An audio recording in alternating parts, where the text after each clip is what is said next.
Olá, você confere agora as principais notícias e as reportagens da nossa equipe. Quem vive em Israel não precisa mais usar máscaras em locais fechados. Essa era uma das últimas medidas relacionadas à pandemia de Covid-19 que ainda estava em vigor no país. Neste shopping center da cidade israelense de Tel Aviv, a maioria das pessoas já não usa máscaras. A medida vem no momento em que o número de casos de contaminação pela Covid-19 segue baixo, após uma campanha maciça de vacinação contra o novo coronavírus em todo o país no final de dezembro. It feels wonderful. We go into the mall and we É maravilhoso. Vamos ao shopping, compramos e não temos que pôr máscaras. Podemos comer, beber e não temos nada no rosto, então é ótimo.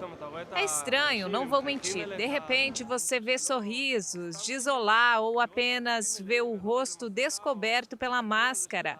É estranho ver rostos.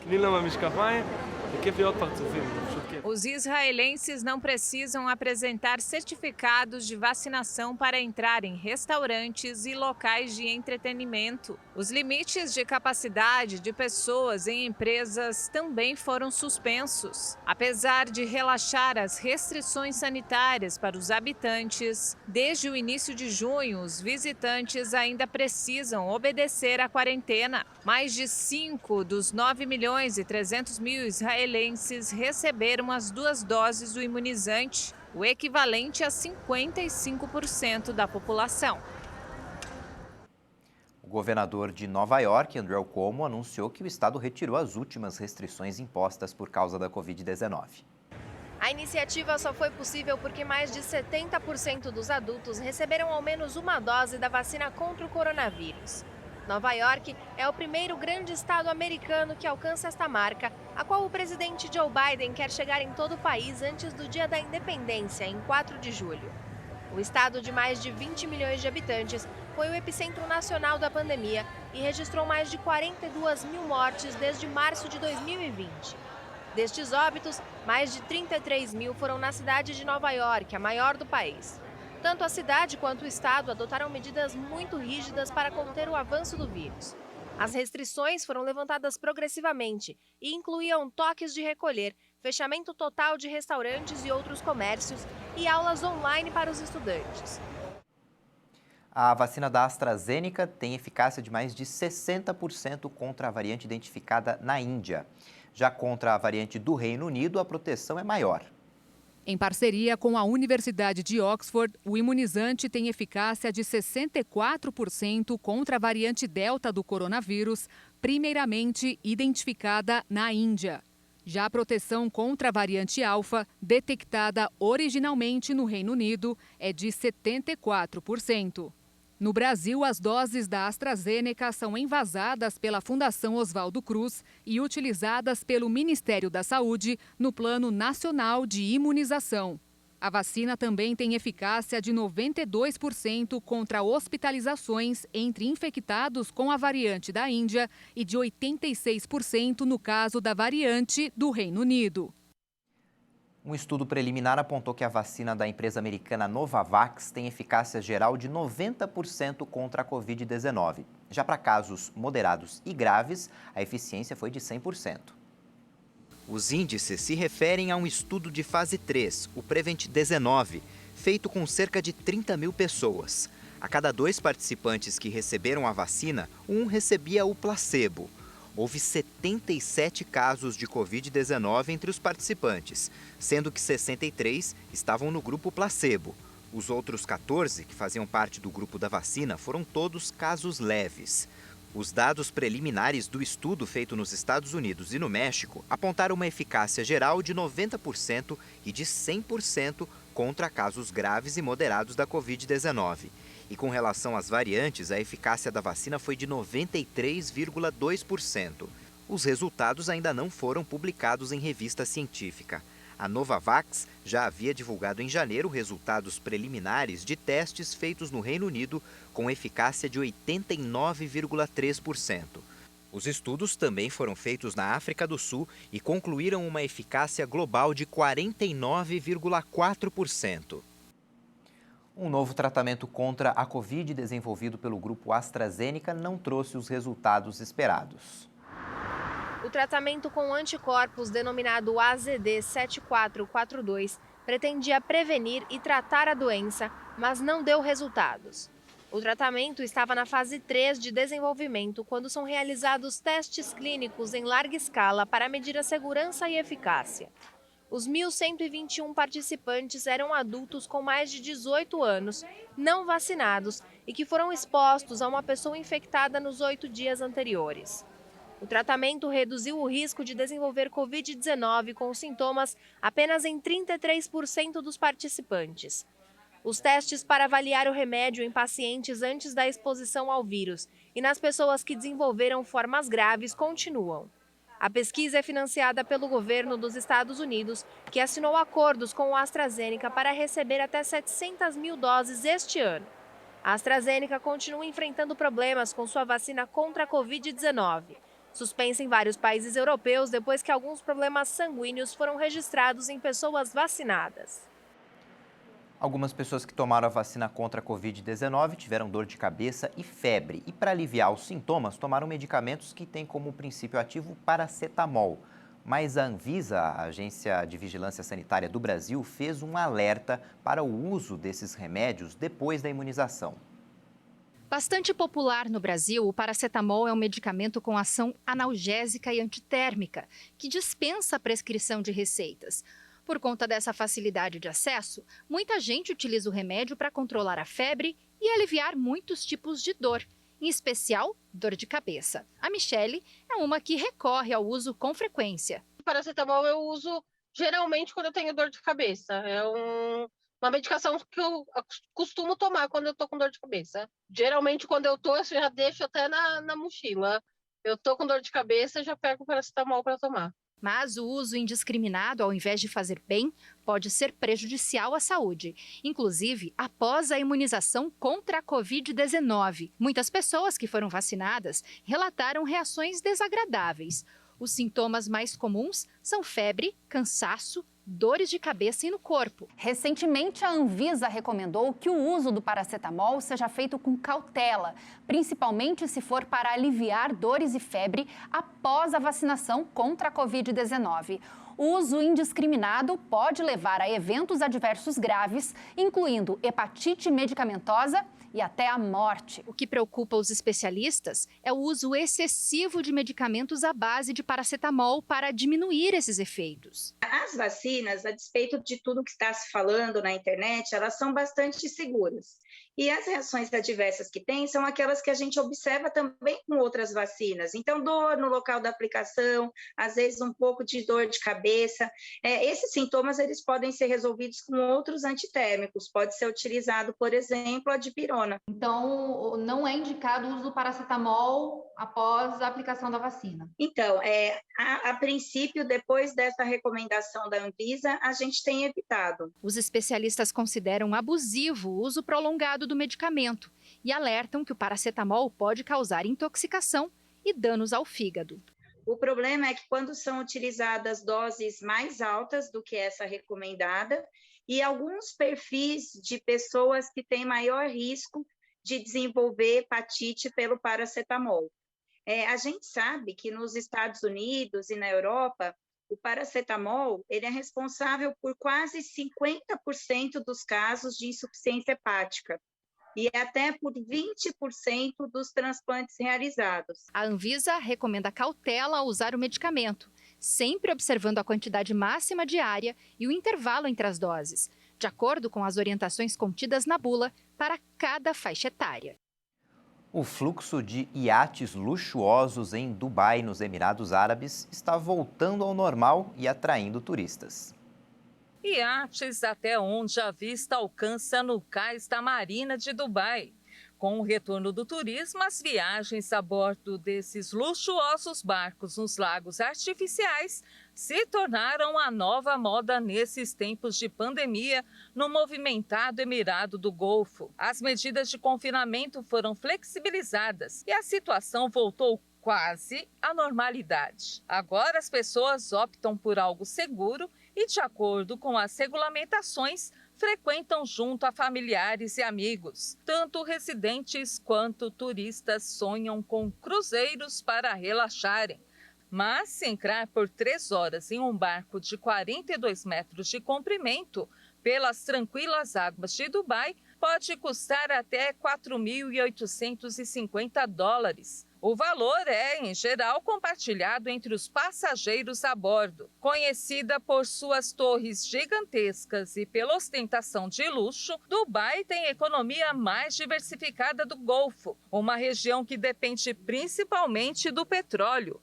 O centro financeiro, comercial e aeroportuário também desenvolveu um vasto setor turístico, com quase 16 milhões de visitantes por ano antes da pandemia. Enquanto o país se encontra entre os mais rápidos em começar sua campanha de vacinação, o fluxo de turistas desde o início do ano permitiu que várias atividades comerciais voltassem a recuperar seu nível anterior à crise sanitária.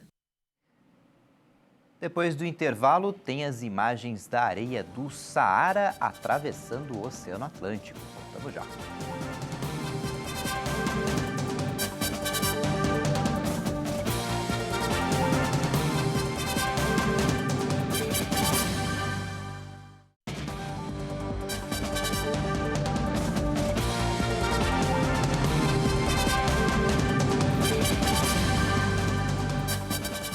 Dois norte-americanos, Michael e Peter Taylor, admitiram pela primeira vez que ajudaram o ex-CEO da Renault-Nissan, Carlos Ghosn, a fugir do Japão. Ambos foram extraditados dos Estados Unidos ao país asiático para enfrentar o processo por ajudar na fuga do empresário em dezembro de 2019. Os dois podem ser condenados a até 3 anos de prisão. Ghosn estava em liberdade sob fiança e aguardava um julgamento por irregularidades financeiras. O empresário conseguiu escapar das autoridades japonesas e embarcar em um avião privado com destino ao Líbano. Pai e filho admitiram que usaram uma caixa de equipamento de som, onde Ghosn se escondeu para evitar a polícia. O canal público NHK informou que Peter recebeu $1.300.000 do ex-CEO para ajudar na fuga. Os dois negaram que receberam um pagamento por isso e afirmaram que gastaram a maior parte do dinheiro nos preparativos da fuga, incluindo os custos do avião fretado. Carlos Ghosn permanece no Líbano, que não tem tratado de extradição com o Japão.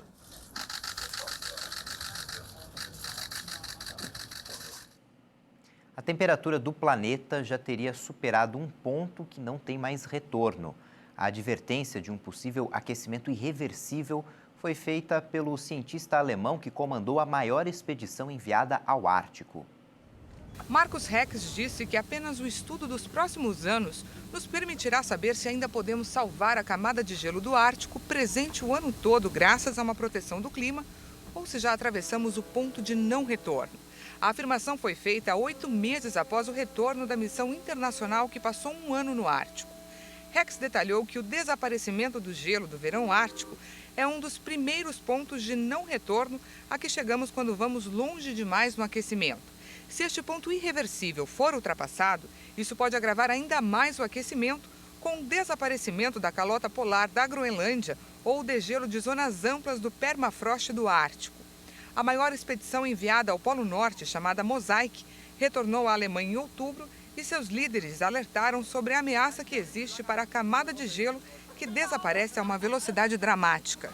Durante os 389 dias no mar, as equipes a bordo do quebra-gelo Polarstern coletaram muitas informações sobre a mudança climática, sobretudo nos meses que o navio permaneceu à deriva no gelo do Polo Norte. O retrocesso do gelo é considerado pelos cientistas o epicentro do aquecimento global. As energias fósseis representaram 80% do consumo de energias em 2019. Apesar dos apelos dos ambientalistas pela redução, o número é o mesmo de 10 anos antes. Os combustíveis fósseis, carvão, petróleo e gás, fonte principal do aquecimento global, representavam ainda 80,2% do consumo de energia no final de 2019, apenas 1/10 abaixo da porcentagem de 2009. É o que aponta esta rede de especialistas dedicada às energias renováveis. No mesmo período, a porção de energias renováveis cresceu cerca de 5% ao ano, mas devido ao aumento da demanda energética mundial, passou apenas de 8,7% para 11,2% do consumo global. O texto destaca que estamos longe da mudança de paradigma necessária para um futuro energético limpo, mais saudável e mais equitativo. A diretora do RN21, Hannah Abid, disse que as promessas da ação climática dos últimos 10 anos são palavras ao vento, já que em 2019 os subsídios aos combustíveis fósseis foram de 550 bilhões de dólares, quase o dobro do investido em renováveis. A rede denuncia ainda que o ano de 2020 poderia ter mudado a tônica, mas os planos de impulso pós-Covid abrangem 6 vezes mais investimentos para as energias fósseis do que para as renováveis. Por outro lado, a rede elogia os progressos consideráveis realizados no setor da eletricidade, no qual quase todas as novas instalações são renováveis. Em um número crescente de regiões como parte da China, a União Europeia, Índia e Estados Unidos, agora é mais barato construir parques eólicos ou fotovoltaicos do que explorar usinas de carvão existentes. Mas a Abid diz que os governos não devem se contentar com apoiar as energias renováveis. Também devem fechar as usinas de combustíveis fósseis. Um satélite revelou imagens animadas de uma gigantesca nuvem de areia vinda do deserto do Saara em direção às ilhas do Caribe. O fenômeno pode provocar aumento das temperaturas e reduzir as chuvas. Areia do Saara fora do deserto. É o que registram imagens animadas de um satélite que revela uma nuvem de poeira vinda do continente africano. A imensa camada de pó proveniente das areias do deserto mais extenso do planeta cruza o Oceano Atlântico em direção às ilhas do Caribe. O fenômeno dura vários dias e noites e provoca uma massa de ar quente e seca que, embora aumente as temperaturas, neutraliza a formação de ciclones tropicais. Especialistas afirmam ainda que o pó do deserto do Saara causa uma sensação de intenso calor e uma redução das chuvas. A nuvem já havia atingido cidades como Cuba e Miami no ano passado. De acordo com estudiosos, a gigantesca nuvem do continente africano pode favorecer a reprodução do sargaço, uma alga que polui as praias da região. O Museu da Croácia se tornou sucesso entre o público e vem se expandindo por diversas cidades do mundo. Jogos e dezenas de experiências de ilusão de ótica divertem e educam os visitantes. Aqui, parte do seu corpo pode desaparecer, encolher ou ficar gigante. O Museu das Ilusões se tornou um grande sucesso e se expandiu em franquias por todo o mundo. Uma aposta de um croata que visa educar e divertir. O objetivo do museu é fazer as pessoas se divertirem, é o primeiro. Depois, educar é o segundo objetivo. Os visitantes têm acesso a jogos que estimulam células cerebrais e, claro, a dezenas de experiências de ilusão de ótica. As simulações das salas antigravidade encantam crianças e adultos. O produto, o próprio museu, se tornou global e agora é visto em 36 cidades pelo mundo, incluindo Nova York, Paris, Toronto, Dubai, Chicago, Cairo e Xangai. Então, muitas grandes cidades têm um museu de ilusões. O projeto foi inspirado em um programa de TV americano sobre ciências. Com tantas sedes ao redor do mundo, fica mais fácil viver as experiências incríveis do Museu das Ilusões. Com a pandemia de coronavírus, muita gente passou a fazer por conta própria reformas, artesanato, então até começou a cozinhar. E aí, com isso, foram descobertos novos talentos. É o famoso faça você mesmo. Muitas pessoas conheceram seu potencial criativo com a pandemia. Em casa e com tempo de sobra, muita gente adotou o denominado Do It Yourself, expressão em inglês que significa faça você mesmo. O termo está tão em alta que esse assunto apresentou um crescimento de 25 pontos na popularidade de buscas feitas no Google no ano passado. O movimento Faça Você Mesmo tem várias aplicações: na culinária, nas artes, na confecção de roupas, pintura de parede, de objetos e por aí vai. Tudo depende da vontade e da criatividade.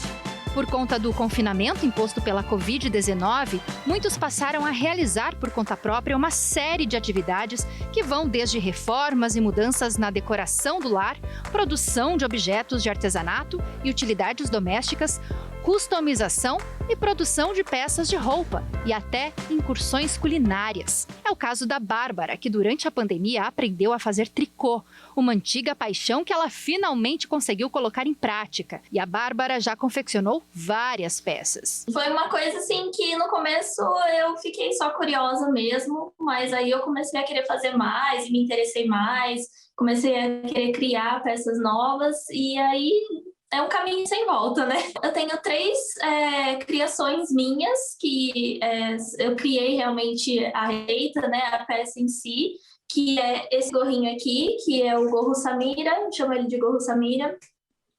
Tem também essa gola, é uma gola bem simples, bem básica, assim, boa para iniciantes no tricô. E tenho também esse cachecol, que é o cachecol Michael. Já a Franciele aproveitou o Faça Você Mesmo para empreender. Ela, que já cozinhava para a família, apostou na confeitaria e tem complementado a renda fazendo doces. Sempre gostei bastante. Acho que a questão da gastronomia, a confeitaria, para mim sempre foi muito, sempre teve muito presente na minha vida. Então, nesse momento agora de pandemia, com as famílias isoladas, foi um dos produtos que me salvaram de fato, que é um mini bolo que serve 6 pessoas, kits de festa para as pessoas continuam comemorando. E foi uma coisa que ajudou muito no meu faturamento, a manter as vendas e até conquistar novos clientes. Seja por hobby ou até para ter um ganho extra, o movimento do Faça Você Mesmo é uma das tendências que especialistas acreditam que foram aceleradas pela Covid-19 e que devem permanecer após a pandemia. O ser humano ainda, mesmo com tanta tecnologia e robotização nos processos, ele continua ainda explorando essa capacidade de fazer por si mesmo, né? E aquilo que nós fazemos, ele tem um valor maior. O ser humano acaba criando uma ligação com aquilo que ele constrói.